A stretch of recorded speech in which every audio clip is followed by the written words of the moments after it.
მაინტერესებს როგორ წარმოგიდგენიათ რომ მომავალი დიპლომატის ოჯახი ითხოვდეს პოლიტიკურ თავშესაფარს ამერიკის შეერთებულ შტატებთან.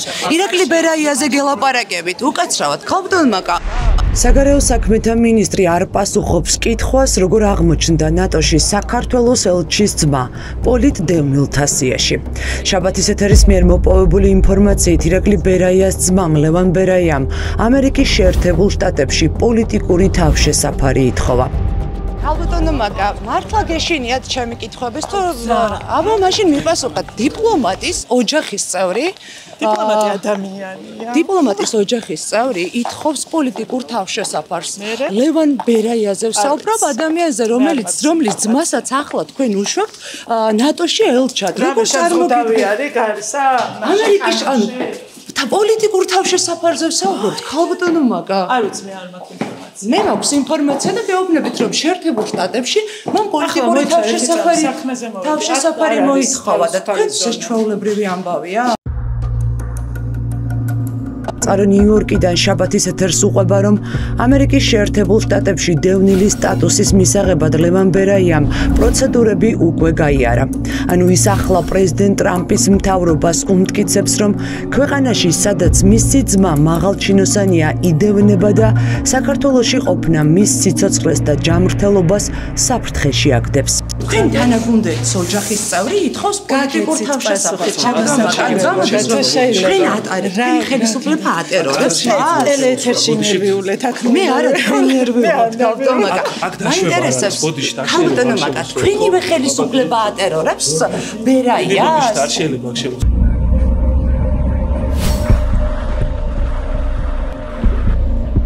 ირაკლი ბერაია ქართული ოცნების სტაჟიანი წევრია.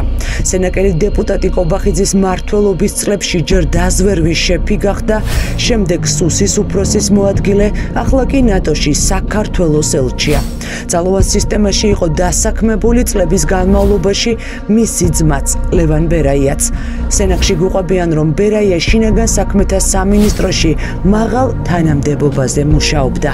ერთია წასული ძმა კი ამერიკაში ხო? ხო, ერთი წასულია. მექსიკი წავიდა, ხო არიცით მაგაზე რამე? არა. რამე პრობლემები ქონდა, რამე?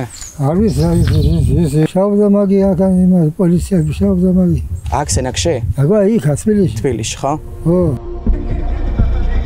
საქართველოდან ქართული ოცნების მაღალჩინოსნის ძმა 2023 წელს გაიქცა. შაბათის ეთერის მიერ მოპოვებული ინფორმაციით მან ჯერ მექსიკაში გასამგზავრებელი ვიზა მოიპოვა, ამერიკის შეერთებულ შტატებში კი მექსიკის გავლით აღმოჩნდა. არა, საქართველოს საზღვარგარეთ. ამერიკაში ხო წასული. როდის წავიდა ხო არიცით რა? ზუსტად არ ვიცი 3-4 წელზე მეტია რა. არ უნდა გაიძულოს რომ შვილი როგორი აშკაცი მაგარი გოგო კიდევ უმაღლესი ვასწავლობდა დატოვა არაერთმა ემიგრანტმა ნიუ-იორკიდან შაბათის ეთერს დაუდასტურა რომ ქართული ოცნების მაღალჩინოსნის ძმამ შეერთებულ შტატებს პოლიტიკური თავშესაფარი სთხოვა. იურისტის საემიგრაციო საკითხებში რომლის ხელშიც ყოველწლიურად ათობით საქმე გადის გვიყვება რომ პოლიტიკური დევნილის სტატუსის მისაღებად ლევან ბერაიას უნდა წარედგინა მტკიცებულებები რომ მას შინაგან საქმეთა სამინისტროში მუშაობის დროს ისეთ უკანონო დავალებებს აძლევდნენ რაც ადამიანის უფლებების უხეშ დარღვევას გამოიწვევდა და რომელთა შესრულებაზეც უარი თქვა. არის კონკრეტული კრიტერიუმები, რომლის მიხედვითაც თქვენ უნდა დაუმტკიცოთ ამერიკის სახელმწიფო დეპარტამენტს, თავდაცვის დეპარტამენტს, რომ თქვენ იყავით დევნის მსხვერპლი, მათ შორის თქვენი პოლიტიკური საქმიანობის გამო ან თქვენი პოლიტიკური თვალსაზრისის გამო. ანუ რა თქმა უნდა წარუდგინოთ კონკრეტული მტკიცებულებები, რასაც ამერიკის შეერთებული შტატების წარმომადგენლები ითვალისწინებენ და ამის გამოყენებით ისინი იღებენ გადაწყვეტილებას. ანუ აქ არის რამოდენიმე კრიტერია და რამოდენიმე ფაქტორი, რომელსაც ისინი განიხილავენ. ანუ არის ქვეყნის ინტერესი, არის კონკრეტული თქვათ ფაქტები, რომლებიც უტყუარად ამტკიცებენ მის პრობლემებს.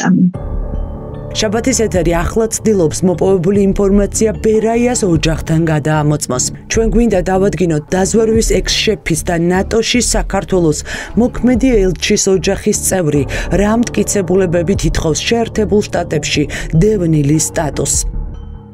გამარჯობა. უკაცრავად ლევან ბერაიასთან ვართ. კი, ბინა სწორია კი. მამა თქვენმა პოლიტიკური თავშესაფარი როგორ მიიღო? ბინა ვიწროვებდა? ამერიკაშია წასული.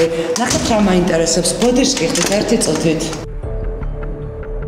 წყარო შაბათის ეთერს უყვება, რომ ქვეყნიდან გაქცევის შემდეგ დაზვერვის ექს-შეფის ძმამ ამერიკაში უფროსი ვაჟიც წაიყვანა, რომელმაც თვით დეპორტაციის უფლებით ისარგებლა და საქართველოში დაბრუნდა. სენაკში გვიდასტურებენ, რომ თავდაპირველად შინაგან საქმეთა სამინისტროს მაღალჩინოსანმა ქვეყანა მარტომ დატოვა, შვილი კი ამერიკაში მოგვიანებით წაიყვანა. ვინმე ხო არა ვიწროვებდა ახლა მაღალჩინოსანი ძმა რაღაცა, იმიტომ რომ როგორც ჩაბარდა იქ თავშესაფარი თვითონ პარლამენტარია მისი ძმა და შევიწროება კი არა, პირიქით ხელშეწყობი იყო, თანამდებობაზე მუშაობდა, რაღაცა პოლიციაში თუ იმაში მუშაობდა. მოატყუა ამერიკის მთავრობა სტატუსის მისაღებად ნატოში საქართველოს ელჩის ძმამ თუ შინაგან საქმეთა სამინისტროში ლევან ბერაიას ისეთ დავალებებს აძლევდნენ, რის გამოც ქვეყნიდან გაქცევა გადაწყვიტა. ახლა ჩვენ ვცდილობთ ამერიკაში საქართველოს ყოფილ ელჩს დავით ბაქრაძეს ვკითხოთ, მტკიცებულებების წარდგენის გარეშე, რომ ის საქართველოში ნამდვილად დევნის მსხვერპლი იყო, მისცემდნენ თუ არა შეერთებულ შტატებში ქართული ოცნების დაზვერვის ყოფილი შეფის ძმას პოლიტიკურ თავშესაფარს. ბატონ დავით, გამარჯობა. გამარჯობა, როგორ წანდებით? ბატონ დავით, რამდენიმე კითხვა გვაქვს, უკაცრავად თქვენ მაინც არ გაიქცეთ. დავით ბაქრაძემ ამერიკის შეერთებულ შტატებში ელჩად 5 წელი იმუშავა. მისი ელჩობის დროს საქართველოს არაერთ მოქალაქეს უთხოვია პოლიტიკური დევნილის სტატუსი. ბაქრაძეს მეკითხებით, დაზვერვის ექს-შეფის ძმას შეერთებულ შტატებში კონკრეტული მტკიცებულებები რომ არ ჩაეტანა, მისცემდნენ თუ არა დევნილის სტატუსს. ჩვენთან კითხებთ თქვენ დიპლომატიურ ძალებით და მაინტერესებს როგორც დიპლომატ და როგორც წარმოგიდგენიათ დიპლომატის ძმა ამერიკის შეერთებულ შტატებში ითხოვდეს თავშესაფარს. ბატონ დავით, არ გწვენიათ ახლა? თუ დასავლეთი რყვნიც ამერიკის შეერთებული შტატები კი გლობალური ომის პარტიის სამშობლოა, რატომ გარბიან თავად იქ საცხოვრებლად და რატომ ითხოვენ დევნილის სტატუსს მაღალჩინოსნების ოჯახის წევრები? თქვენ დიდი ხანია საგარეო საქმეთა სამინისტროში ხართ, დიდი ხნის გამოცდილებით. მაინტერესებს, ნორმალურია, როდესაც დიპლომატის ოჯახის წევრი შეერთებულ შტატებს პოლიტიკურ თავშესაფარს თხოვს? აი მაგალითად გულისხმობ ბერაიას ძმას, რომელმაც ამერიკის შეერთებულ შტატებს თხოვა პოლიტიკური თავშესაფარი და მიიღო კიდეც. ვერ გეტყვით, ნამდვილად არაფერი არ ვიცი. ეს საქართველოს საგარეო საქმეთა სამინისტროს საკონსულო დეპარტამენტის შეფია. გიორგი ტაბატაძემ კარგად იცის, რომ ამერიკის შეერთებულ შტატებში პოლიტიკური თავშესაფრის მიღება რთული და გრძელვადიანი პროცესია, რადგან მოქალაქემ საემიგრაციო სამსახურში უნდა დაამტკიცოს, რომ მას დევნიან პოლიტიკური შეხედულებების გამო, ან ეთნიკური წარმომავლობის, რელიგიური კუთვნილების, სექსუალური ორიენტაციის გამო. ანუ არიან მსხვერპლები, რომლებსაც საკუთარი სახელმწიფო ვერ იცავს ან თავად ჩაგრავს. დიპლომატი მაშინვე გარბის, როგორც კი იგებს, რომ ამერიკაში პოლიტიკური თავშესაფრის მომთხოვნი ნატოში საქართველოს ელჩის ირაკლი ბერაიას ძმა ლევან ბერაია. როგორ ფიქრობთ, ის ნორმალური პროცესია, როდესაც ერთი ძმა ძალოვანია, ახლა ელჩად მიდის ნატოში და მეორე ძმა ამერიკის შეერთებული შტატების ხელისუფლებას არწმუნებს, რომ მისი ძმის ხელისუფლება მას დევნის. და რატო გონიათ, რომ მისი ძმის ხელისუფლება დევნის და არწმუნებს, რომ დევნის? აბა მოიტყუა ბერაია? ვერ გეტყვით, ბერაია მე არ ვიცი რა თქვა, კაცის ვიცი, მისი ძმა რა საკეთებს. პოლიტიკური თავშესაფარს როგორ ითხოვენ პროცესი? პოლიტიკური თავშესაფარი სხვადასხვა დასრულდა. როგორ? აქ ვესაუბრება და რატომ ეჭიდავები? იცება, ვარ გეჭიდავები. მე არა მას.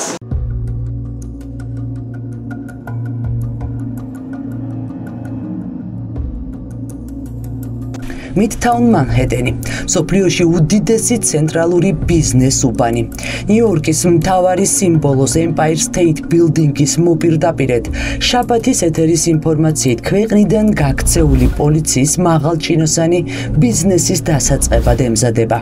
ნიუ-იორკის უძვირეს უბანში ლევან ბერაია და მისი პარტნიორები ქართულ ამერიკულ რესტორანს არომატს ხსნიან. Georgian restaurant, yes? Yeah. When it's opening? I don't know, sir. I don't know. 1 week more or maybe more. Who is owner? Do you know name or surname? It's Anna. Anna? Yeah. რესტორან არომატის მფლობელი ანა, რომელზეც ახლა მექსიკელი მუშა საუბრობს, საქართველოდან ამერიკაში გაქცეული ლევან ბერაიას მეუღლე ანა გოგოლია. სწორედ მასთან და ნიუ-იორკში მცხოვრებ ქართველ ემიგრანტ თამარ პიტალსკაიასთან ერთად იწყებს თავშესაფრის მაძიებელი ოცნების ჩინოვნიკის ძმა დიდ ბიზნესს. რესტორნის გასახსნელად ნაქირავების შენობა 800 კვადრატული მეტრია და 2 სართულისგან შედგება. ასეთი ფართის რაობა თვეში დაახლოებით $150,000-დან $200,000-მდე ღირს. გამარჯობა. გამარჯობა. ანა გოგოლთან ვართ. დიახ. სწორად მოვედით? კი.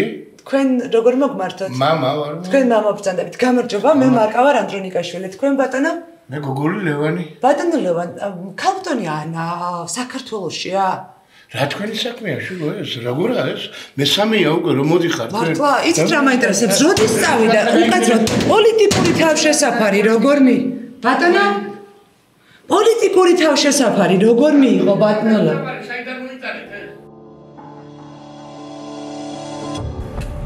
ნატოში საქართველოს ელჩის ირაკლი ბერაიას ძმამ საქართველოს 2023 წელს დატოვა.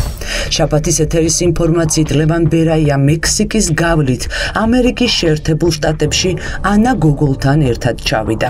სწორედ ის აწერს მიდთაუნ მანჰეტენზე სარესტორნო ფართის ქირაობის ხელშეკრულებას ხელს და არჩევს რესტორნის ინტერიერისთვის საჭირო ინვენტარს.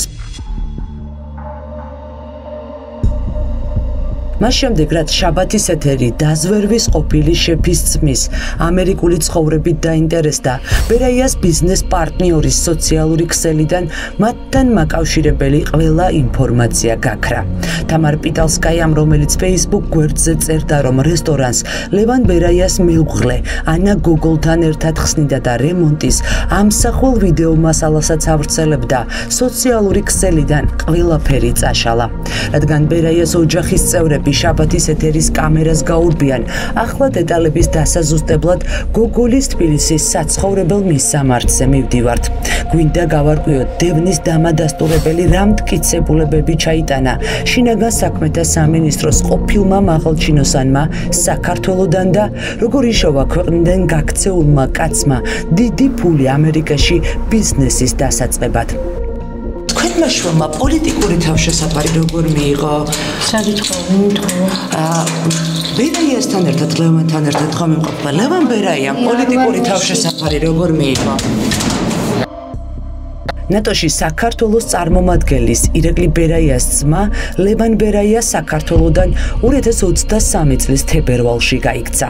მაშინ, როდესაც ირაკლი ბერაია საქართველოს პარლამენტის დეპუტატი იყო ქართული ოცნებიდან და თავდაცვის კომიტეტს ხელმძღვანელობდა.